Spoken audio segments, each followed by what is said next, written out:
नमस्कार साथियों, मेरा नाम है आर.के. सिंह। संस्कृति आईएएस के prelims 2024 current affairs revision program में आप सभी का स्वागत है। आज हम अपने इस एपिसोड में इस सीरीज के अंतर्गत ही वर्ष 2023 के जून महीने के अंतर्गत जो भी भूगोल, पर्यावरण या फिर पारिस्थितिकी खंड के अंतर्गत जो टॉपिक न्यूज़ में थे उनके बारे में हम विस्तृत रूप से विस्तार से चर्चा करेंगे और उनसे जो भी जुड़े हुए पहलू होंगे उनको समझने जानने का प्रयास करेंगे। और इसमें ये भी ध्यान रखेंगे कि टॉपिक को एक बार समझने के बाद उस पर आधारित कैसे प्रश्न बन सकते हैं उन पर भी चर्चा करेंगे। तो देख लेते हैं कि इस महीने में कौन कौन से टॉपिक चर्चा में थे। उनमें जो सबसे पहला टॉपिक है वो है हिंद कुश हिमालय में ग्लेशियर। ये क्या है कि जो ये ग्लेशियर रीजन है यानी हिमालय का जो हिंद कुश क्षेत्र है, यहाँ पर जो ग्लेशियर है वो खासे चर्चाओं में था। चर्चा में रहने के पीछे कारण था कि एक संगठन है जिसका नाम है international centre for integrated mountain development. इसने क्या है कि एक water ice society and ecosystem यानी वाइज शीर्षक के नाम से क्या है कि एक रिपोर्ट जारी की। इसके बाद से क्या है कि ये जो पूरा क्षेत्र था ये चर्चाओं में देखने को मिला और इसी से संबंधित क्या है कि एक रिपोर्ट जो जारी की गई, इसमें बहुत सारे डेटा आंकड़े रिलीज किए गए। अगर उन डेटा की बात करें तो जो पहला है ये कहा गया कि हिमालय के जो ग्लेशियर है ये विगत दशक की तुलना में अगर 2010 दशक की बात करें तो इसमें क्या है कि जो इसके पिघलने की दर है वो पहले से क्या है कि तेज़ी से बढ़ी है। दूसरी अगर बात करें तो इसमें यह भी कहा गया है कि जो वाटर सिक्योरिटी है उसमें कमी देखी जा रही है, यानी कि जो जल सुरक्षा है उसमें लगातार गिरावट देखी जा रही है। और यही नहीं, 21वीं सदी के अंत तक ये भी कहा जा रहा है कि जो जल की कुल उपलब्धता है उसमें भी कमी देखने को मिल सकती है। और जो भी प्राकृतिक आपदाएं हैं, जैसे अगर बात करें फ्लड की, बाढ़ की, भूस्खलन की, लैंडस्लाइड की या फिर जो हिमस्खलन है, तो ऐसे जो विभिन्न घटनाएं हैं इनकी तीव्रता, इनकी बारंबारता में वृद्धि देखने को मिल सकती है। तो ये रिपोर्ट्स में ये बात कही गई है। और इसी के साथ ये भी कहा गया है कि 21वीं सदी के अंत तक जो ये पूरा हिमालय का क्षेत्र है यानी जो हिंदकुश हिमालय क्षेत्र है, यहाँ पर जो हिमनद झील है इनके टूटने से आने वाली बाढ़ में भी क्या है कि तेज़ी से वृद्धि देखी जा सकती है। और ये जो वृद्धि है ये वर्तमान में जो यहाँ पर स्तर है उससे 3 गुनी अधिक हो सकती है। इसी के साथ अगर बात करें कि इस स्थिति से निपटने के लिए या इससे संबंधित चुनौतियाँ कौन सी है तो उनको हम संक्षिप्त रूप से देख सकते हैं। अगर बात करें कि आखिर प्रमुख चैलेंजेस कौन से हैं तो सबसे जो पहला चैलेंज है वो फिनेंशियल है यानी वित्त की समस्या है। इसी के साथ प्रौद्योगिकी सहायता की समस्या है, जनसंख्या वृद्धि और जो भी इंफ्रास्ट्रक्चर है उसकी कमी देखने को मिल रही यानी कि ये एक महत्वपूर्ण समस्या है। और इसके साथ अगर बात करेंगे इस क्षेत्र का जो संरक्षण है वो क्या है कि काफ़ी निम्न स्तर का है, तो ये भी एक महत्वपूर्ण समस्या है। दूसरी अगर हम बात करें तो इंटरनेशनल सेंटर फॉर जो इंटीग्रेटेड माउंटेन डेवलपमेंट है, अगर इस संगठन की बात करें तो इससे जुड़े हुए भी आपके प्रश्न पूछे जा सकते हैं। तो सबसे पहली बात क्या है कि हम ये देखें कि आखिर इसकी स्थापना कब की गई थी, तो इसकी स्थापना वर्ष 1983 में की गई थी। और नेचर की बात करें कि आखिर ये किस प्रकृति का है तो ये क्या है कि एक अंतर सरकारी ज्ञान और प्रशिक्षण संगठन है। ठीक है। दूसरी बात करें कि आखिर इसके वर्क फंक्शन क्या है, ये किन कार्यों को संपादित करता है, तो मूल रूप से क्या है कि जलवायु और पर्यावरण जोखिम से संबंधित जो भी बातें हैं उनका समाधान करता है। इसी के साथ अगर हम देखें तो ग्रीन जो इकोनॉमी है और दूसरी क्या है कि जो सस्टेनेबल कह सकते हैं कि जो प्रिकॉशन है उस पर भी ये काम करता है। और अगर इसके सदस्य देशों की बात करें कि आखिर इसके मेंबर्स कौन से हैं तो आप देखेंगे कि भारत के अधिकांश जो पड़ोसी देश हैं या लगभग कह सकते हैं कि सभी पड़ोसी देश क्या है इसके सदस्य हैं। उनमें कौन कौन से हैं तो भारत तो स्वयं है, उसके साथ अफगानिस्तान, बांग्लादेश, भूटान, चीन, म्यांमार, नेपाल और पाकिस्तान। तो ये सारे क्या हैं कि इसके सदस्य हैं।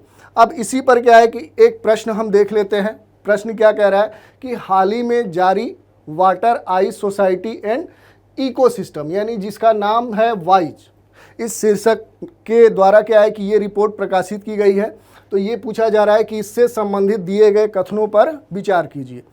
पहला कथन है कि यह report international centre for integrated mountain development के द्वारा जारी की गई थी।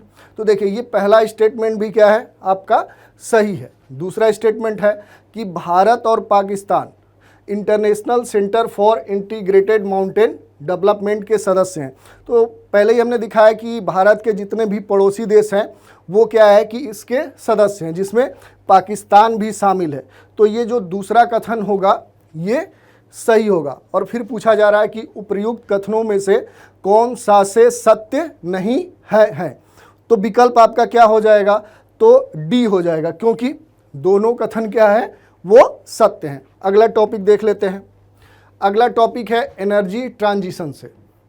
इसके संबंध में या ये कहें कि ये चर्चाओं में क्यों था, तो जो वर्ल्ड इकोनॉमिक फोरम है, यानी कि जो विश्व आर्थिक मंच है, इसी के द्वारा क्या है कि फोस्टरिंग इफेक्टिव एनर्जी ट्रांजिशन 2023 इस शीर्षक से क्या है कि एक रिपोर्ट जारी की गई, जिसके बाद से ये क्या है कि एनर्जी जो ट्रांजिशन है ये चर्चाओं में देखने को मिला।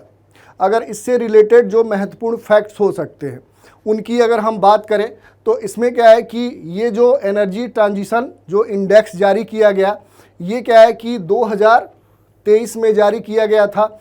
और इसमें अगर बात करें कि आखिर जो एनर्जी ट्रांजिशन है ये कहते किसको हैं, सबसे पहली बात ये हमें जानना होगा, समझना होगा। तो देखिए, किसी भी ऊर्जा उत्पादन यानी एनर्जी का जो प्रोडक्शन होता है, उसका जो कंजम्पशन होता है, उपभोग होता है, इसमें जो जीवाश्म आधारित स्रोत हैं, यानी जो फॉसिल्स बेस्ड जो रिसोर्सेज हैं, उनके जगह पे क्या है कि नवीकरणीय ऊर्जा स्रोतों को अपनाने के दिशा में आगे बढ़ना ही क्या है, एनर्जी ट्रांजिशन कहलाता है।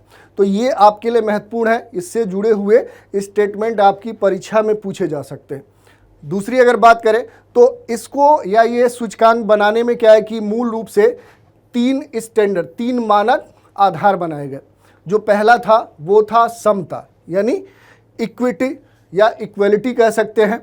दूसरा है वो है सिक्योरिटी यानी सुरक्षा, और तीसरा है सस्टेनेबिलिटी संधारणीयता।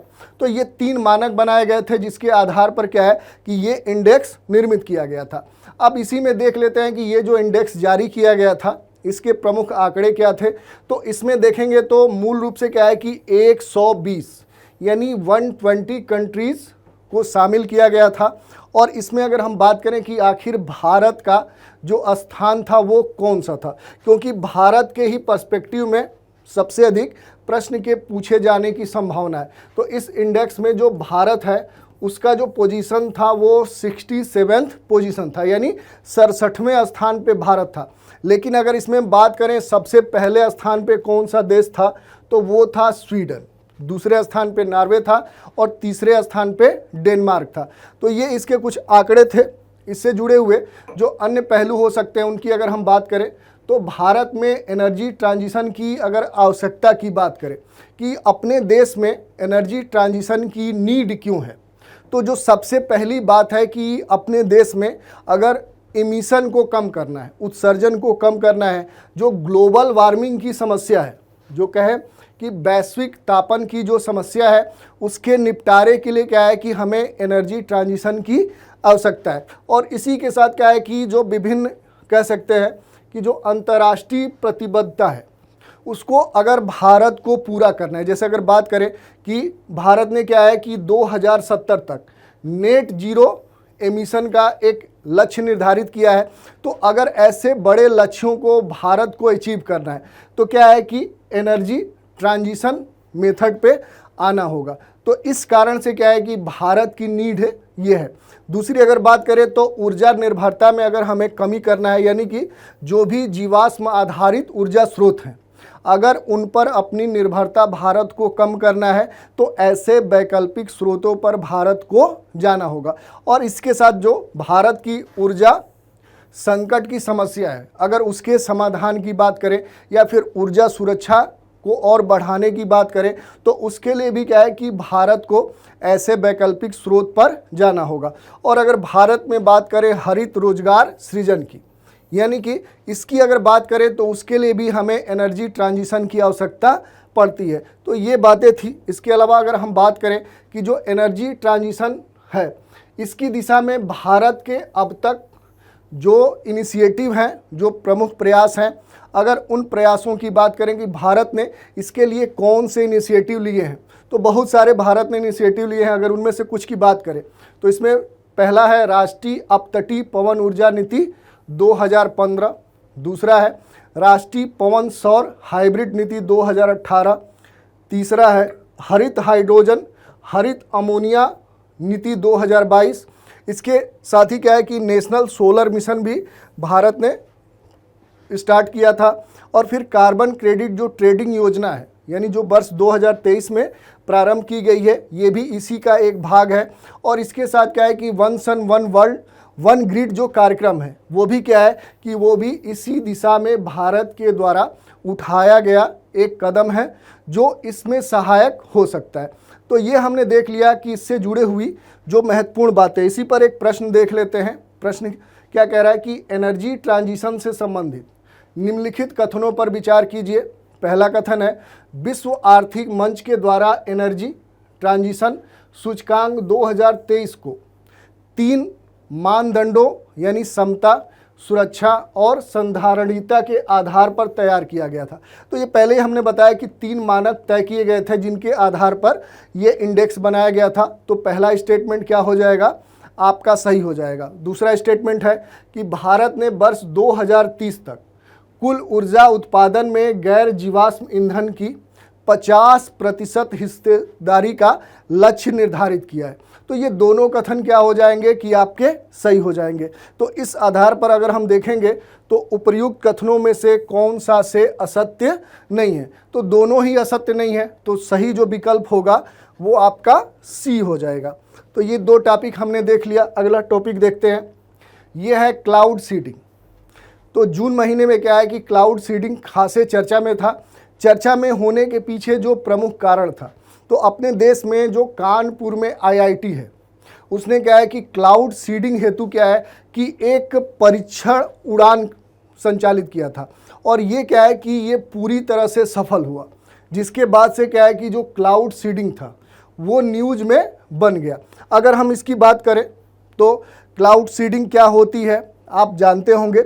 आप साइंस जो आपका सेक्शन है उसमें इसमें डिटेल में आपने पढ़ा होगा कि इसके द्वारा ये एक तकनीक है जिसके द्वारा कृत्रिम रूप से क्या किया जाता है, वर्षा कराया जाता है। इसमें भी अगर हम बात करें तो ये जो तकनीक होती है ये सामान्य तौर पे क्या है कि वहाँ पर जो मौसम होता है उसमें एक कृत्रिम बदलाव लाया जाता है। तो ये आपके लिए है। इसके अलावा अगर जो आपसे पूछा जा सकता है वो क्या है कि क्लाउड सीडिंग में जो मुख्य कह सकते हैं कि जो तत्व होते हैं, जिन रसायनों का उपयोग किया जाता है वे कौन से होते हैं। तो जैसे क्या है कि आप अक्सर सुने होंगे कि जो सिल्वर आयोडाइड होता है या फिर कह सकते हैं कि जो ड्राई आइस होता है उसका उपयोग किया जाता है। तो ये 2 जो कह सकते हैं कि रसायन हैं ये सभी जानते हैं, लेकिन इसके अलावा भी बहुत सारे रसायन होते हैं जिनका उपयोग किया जाता है और इनकी जो संख्या है वो लगभग 8 है।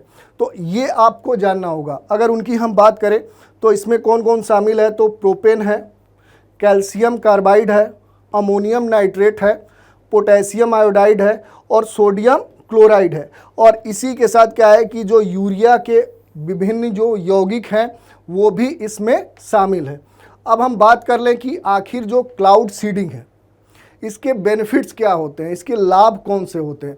तो जो सबसे प्रमुख लाभ है वो है कि सूखा प्रबंधन, यानी कि अगर किसी क्षेत्र में क्या है कि वो सूखा प्रभावित क्षेत्र है तो वहाँ पर क्या है कि कृत्रिम रूप से वर्षा कराकर क्या है कि सूखा से वहाँ पर जो राहत है वो दिया जा सकता है। दूसरी अगर बात करें तो जहाँ भी हवाई अड्डे हैं जहाँ पर क्या है कि कोहरा छा जाता है तो वहाँ पर इसके द्वारा क्या किया जा सकता है कि वहाँ का जो वायुमंडल है उसको साफ किया जा सकता है।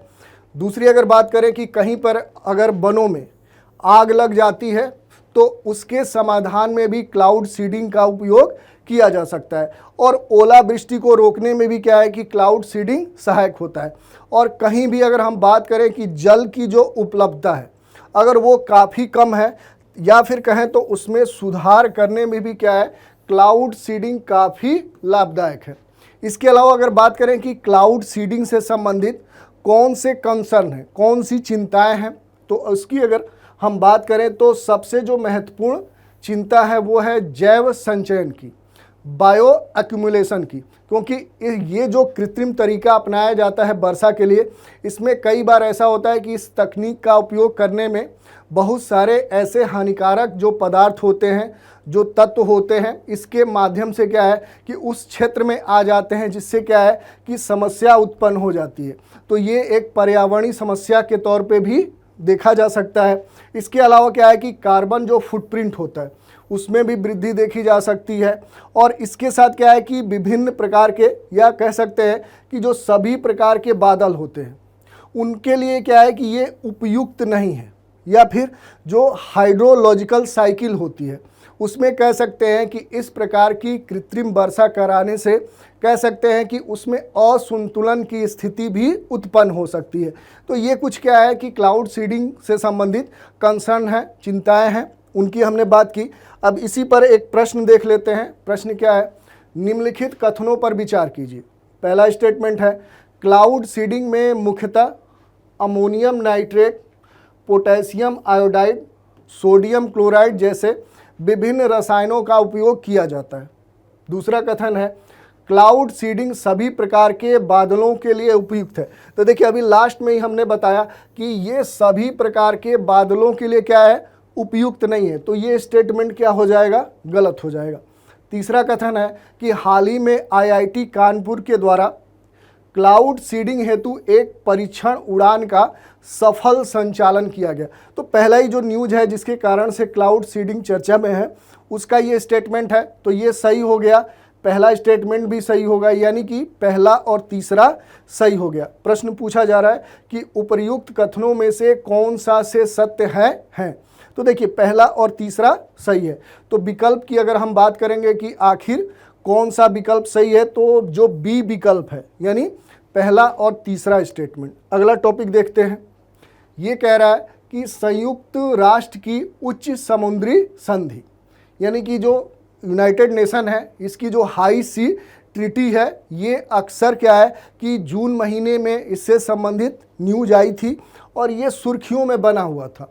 अब बात करें कि आखिर ये क्यों चर्चा में बना हुआ था, तो 19 जून 2023 को संयुक्त राष्ट्र ने खुले समुद्रों की रक्षा के लिए, उनकी सिक्योरिटी के लिए विश्व की पहली कह सकते हैं कि इंटरनेशनल ट्रीटी को एडॉप्ट किया, अपनाया। और ये अगर इसकी अगर बात करें तो ये मूल रूप से किस उद्देश्य से थी, तो पारिस्थितिकी तंत्र की रक्षा हेतु क्या है कि ये पर्यावरण कह सकते हैं कि एक तरह का क्या है, एक समझौता है जो क्या है यूनाइटेड नेशन के द्वारा अपनाया गया। तो इस कारण से क्या है कि ये चर्चा में था। अब इससे जुड़े हुए जो पहलू हैं अगर उनकी हम चर्चा करें कि आखिर ये जो ट्रीटी थी इससे जुड़ी हुई बातें कौन सी हैं जो हमें जानना चाहिए, तो पहली बात है कि इस संधि को राष्ट्रीय अधिकार क्षेत्र से दूर के क्षेत्रों की समुद्री जो जैव विविधता है इन पर क्या है कि ये अंतर सरकारी सम्मेलन के द्वारा अपनाया गया, यानी किसी भी देश का जो सागरी क्षेत्र होता है उससे दूर के क्षेत्र से संबंधित ये ट्रीटी है। दूसरी अगर बात करें कि इस ट्रीटी के मुख्य उद्देश्य कौन से हैं, यानी किस ध्येय से ये ट्रीटी क्या है साइन की गई है, तो महासागरों के संरक्षण समझौते के अनुरूप वर्तमान और भविष्य की पीढ़ियों की ओर जो सागर है इसके संरक्षण के दायित्व को ग्रहण करने के लिए क्या है कि इसे अपनाया गया है। दूसरी अगर बात करें तो इसे संयुक्त राष्ट्र समुद्री कानून अभिसमय जो है इसके फ्रेमवर्क के अंतर्गत क्या किया गया है, एडॉप्ट किया गया है।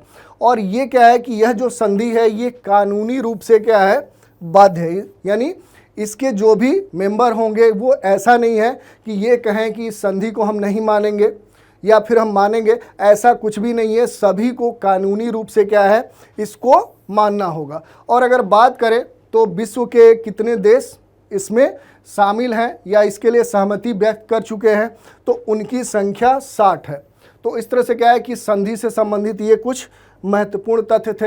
इसी के साथ अगर बात करें तो इससे क्या है कि और व्यवहारिक या कह सकते हैं कि लचीलापन इसमें लाने के लिए या इसको और मजबूती प्रदान करने के लिए जो प्रदूषण करता है उनके द्वारा भुगतान का सिद्धांत भी इसमें लागू किया गया है। तो इस कारण से भी क्या है कि ये कुछ खास बनती है।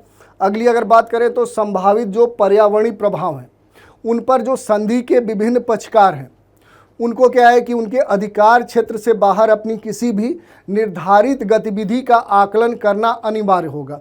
और इसके साथ क्या है कि उच्च जो समुद्र संधि है या फिर कहें कि जो महासागर हैं उनसे जुड़े हुए जो भी मामले होंगे या उनके प्रबंधन हेतु एकीकृत दृष्टिकोण जैसे प्रावधानों के माध्यम से क्या होगा, ये मार्गदर्शन करेगी। तो इस कारण से भी ये संधि खास है।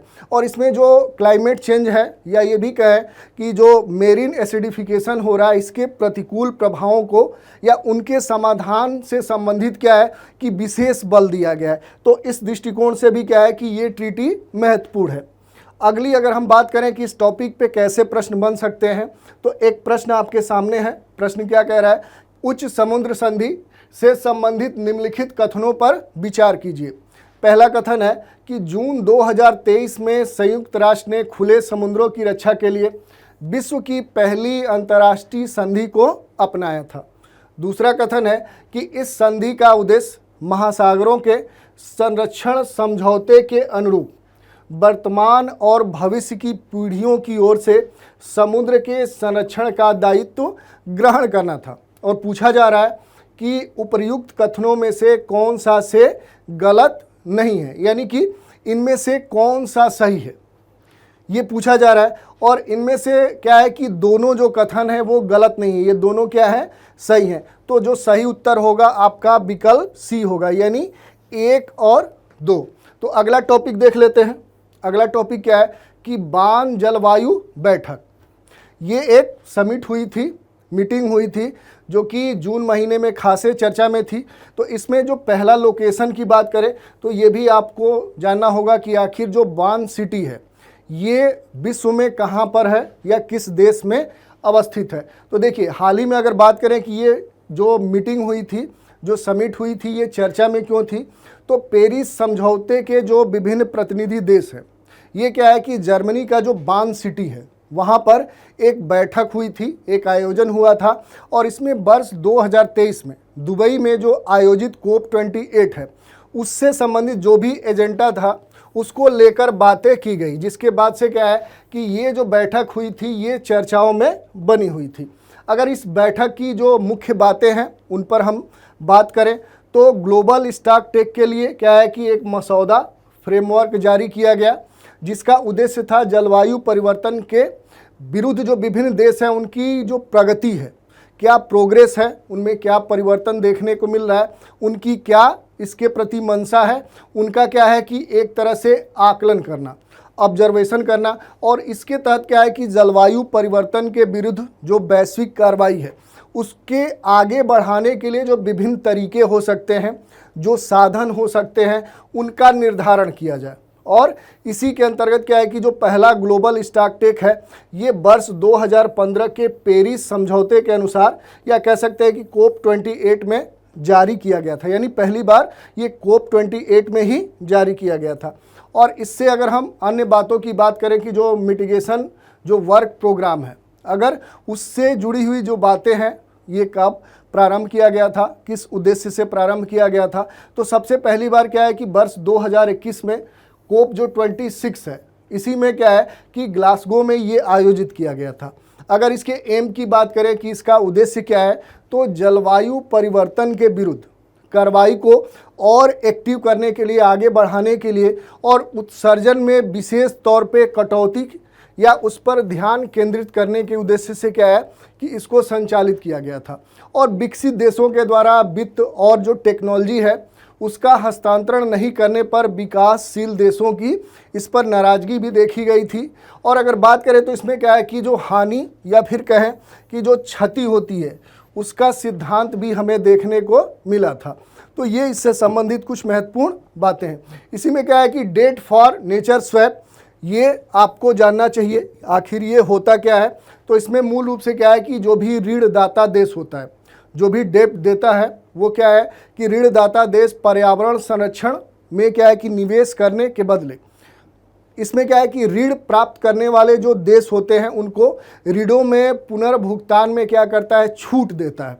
या फिर ये कहे कि वो जो देश होता है उस ऋण को पूरी तरह से क्या कर देता है, भूल जाता है, माफ़ कर देता है। तो इसी को हम बोलते हैं डेट फॉर नेचर स्वैप। तो ये भी आपको जानना चाहिए। तो ये बातें थी। इसी पर एक प्रश्न देख लेते हैं। प्रश्न क्या है कि निम्नलिखित कथनों पर विचार कीजिए। पहला कथन है कि हाल ही में पेरिस समझौते के प्रतिनिधि देशों के द्वारा बान शहर यानी जर्मनी में एक बैठक में कोप 28 के जो एजेंडे हैं या जो एजेंडा था वो तय किया गया। दूसरा कथन क्या है कि जलवायु परिवर्तन से जुड़े हुए जो मिटिगेशन वर्क प्रोग्राम है, इसकी शुरुआत वर्ष 2021 में जो ग्लासगो शहर है वहीं पर आयोजित कोप 26 में की गई थी। और फिर पूछा जा रहा है कि उपर्युक्त कथनों में से कौन सा से सही नहीं है, यानी कि कौन से इसमें सही नहीं है। तो देखिए, अगर आपको देखना हो कि ये स्टेटमेंट सही है या फिर गलत है, तो इसके आधार पर देखेंगे कि ये दोनों जो स्टेटमेंट दिए गए हैं ये दोनों स्टेटमेंट सही हैं, यानी कि दोनों में से कोई भी गलत नहीं है। जिसके आधार पर जो सही उत्तर होगा वो होगा न तो 1 और न ही 2, यानी कि विकल्प डी आपका सही होगा। तो अगला टॉपिक देख लेते हैं। ये है ड्राफ्ट ग्रीन क्रेडिट प्रोग्राम। ये क्या है कि ये कार्यान्वयन नियम था जो वर्ष 2023 में जारी किया गया था और ये खासे चर्चा में बना हुआ था। अगर हम बात करें कि आखिर ये चर्चा में क्यों बना हुआ था, तो पर्यावरण वन जलवायु परिवर्तन जो मंत्रालय है उसके द्वारा एक ड्राफ्ट ग्रीन क्रेडिट प्रोग्राम कार्यान्वयन नियम 2023 की अधिसूचना ड्राफ्ट जारी किया गया, जिसके बाद से क्या है कि ये चर्चा में बना हुआ था। और जो पर्यावरण वन जलवायु परिवर्तन मंत्रालय है इसने पर्यावरण संरक्षण अधिनियम 1986 है, इसी के अंतर्गत ग्रीन क्रेडिट कार्ड जो प्रोग्राम है उसके प्रारंभ करने का डिसीजन लिया था, जिसके बाद से ये चर्चा में बना हुआ है। अगर इससे जुड़े हुए जो महत्वपूर्ण बातें हैं कि ये जो बनाया गया था इसके कौन से प्रावधान है, तो इसमें क्या है कि जो ग्रीन क्रेडिट है, अगर इसकी बात करें कि आखिर जो ग्रीन क्रेडिट है ये इसका आशय क्या है, इसका तात्पर्य क्या है, तो पर्यावरण पर सकारात्मक प्रभाव डालने वाली किसी भी निर्दिष्ट जो गतिविधि है उसके लिए प्रदान किए जाने वाले जो भी प्रोत्साहन की विभिन्न एकल इकाइयां हैं उन्हीं को क्या है, ग्रीन क्रेडिट कहते हैं।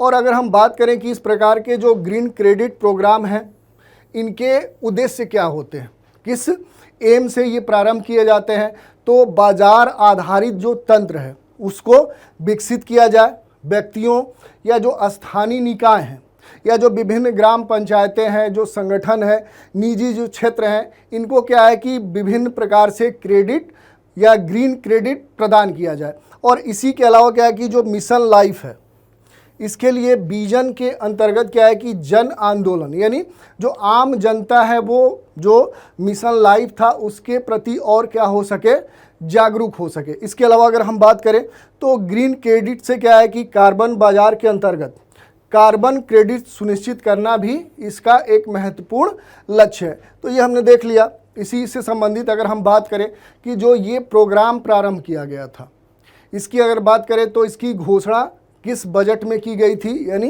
किस वित्तीय वर्ष में की गई थी, तो ये क्या है कि वर्ष 2023 में इसकी बजट में घोषणा की गई थी। और ये क्या है कि भारतीय वानिकी जो अनुसंधान और जो शिक्षा परिषद है उसी के अंतर्गत ये कहा गया कि जो ग्रीन क्रेडिट प्रोग्राम है इसको क्रियान्वयन या फिर इसका मैनेजमेंट या इसकी जो सुपरविजन है वो इसी के द्वारा किया जाएगा। और यह क्या है कि जो पेरिस जलवायु परिवर्तन जो समझौते हैं उसके अंतर्गत भारत के जलवायु लक्ष्यों का जो मिशन लाइफ है उसके विजन के अनुरूप क्या करेगा, ये काम करेगा। और अगर इसके लक्ष्यों की बात करें कि आखिर इसके प्रमुख लक्ष्य कौन से हैं, तो इसमें क्या है कि ग्रीन क्रेडिट हेतु जो प्रतिस्पर्धी, जो बाजार आधारित दृष्टिकोण है, जो विजन है, उसका अधिक से अधिक लाभ उठाया जा सके। और यही नहीं, जो विभिन्न स्वैच्छिक पर्यावरण गतिविधियां हैं उनको और क्या किया जा सके, मोटिवेट किया जा सके, उनको प्रोत्साहित किया जा सके। तो ये इसका प्रमुख उद्देश्य था।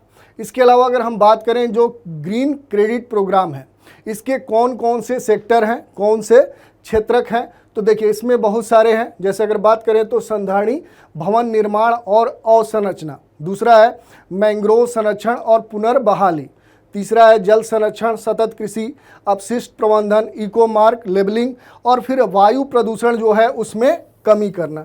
तो ये इससे जुड़े हुए कुछ महत्वपूर्ण बातें हैं। अब इसी पर एक प्रश्न देख लेते हैं।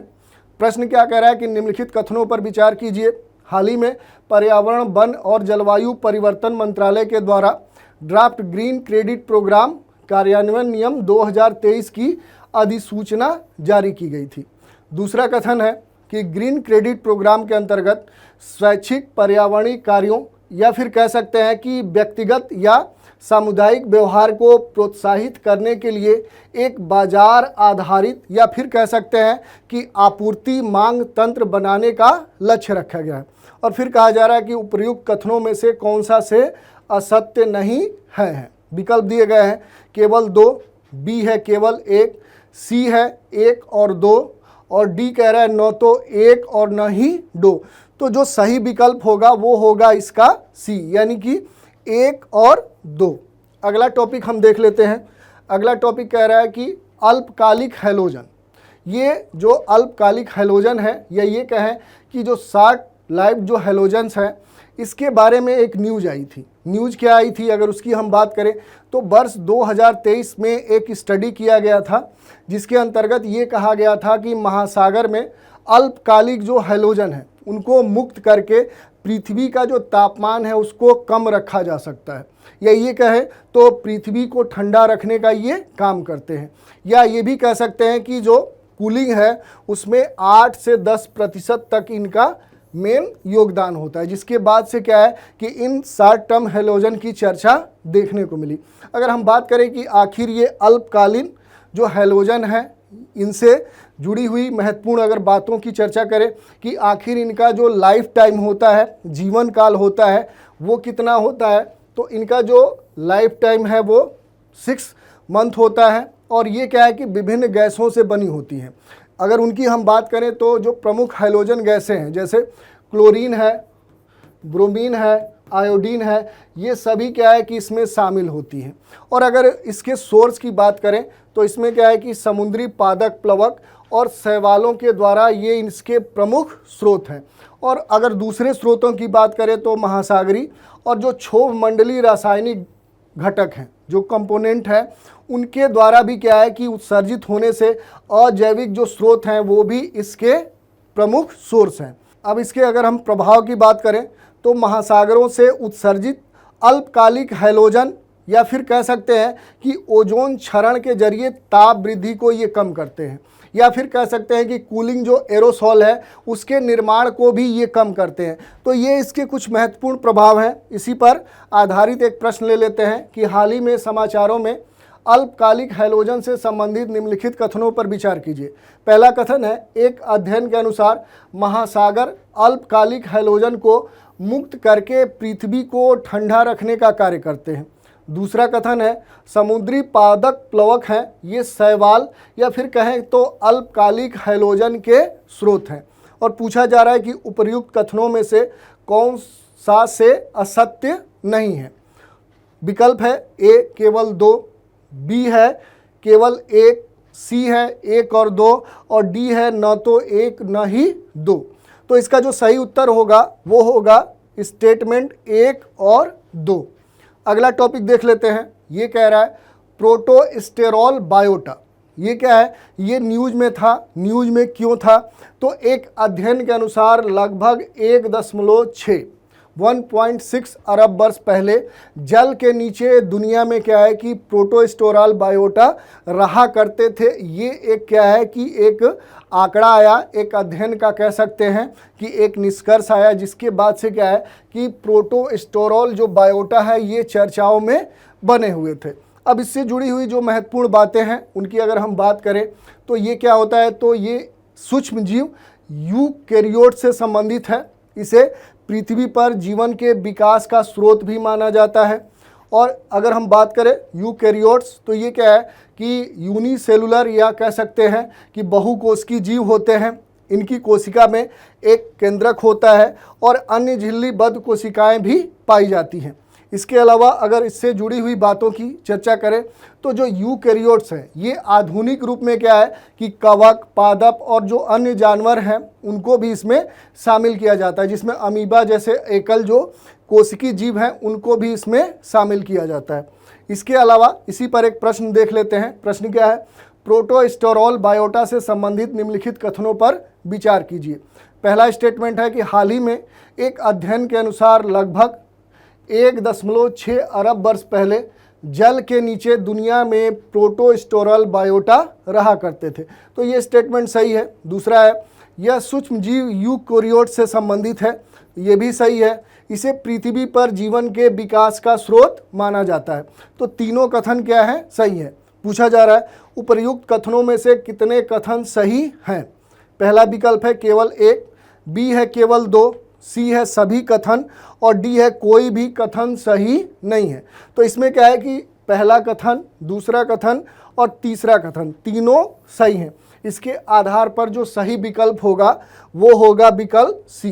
तो ये हमने देख लिया कि वर्ष 2023 में जो भूगोल, पर्यावरण, पारिस्थितिकी के अंतर्गत जो प्रमुख जो टॉपिक्स थे, जो न्यूज़ थी, उनके बारे में हमने डिटेल में जानकारी प्राप्त की और उनसे कैसे प्रश्न बन सकते हैं उन पर भी चर्चा की। इसके अगले एपिसोड में, इसके अगले माह यानी जुलाई वर्ष 2023 में जो भी इस खंड के अंतर्गत यानी भूगोल, पर्यावरण से संबंधित जो टॉपिक्स चर्चाओं में होंगे उन पर हम चर्चा करेंगे। तो आज के इस एपिसोड में इतना ही। नए एपिसोड में फिर मिलते हैं।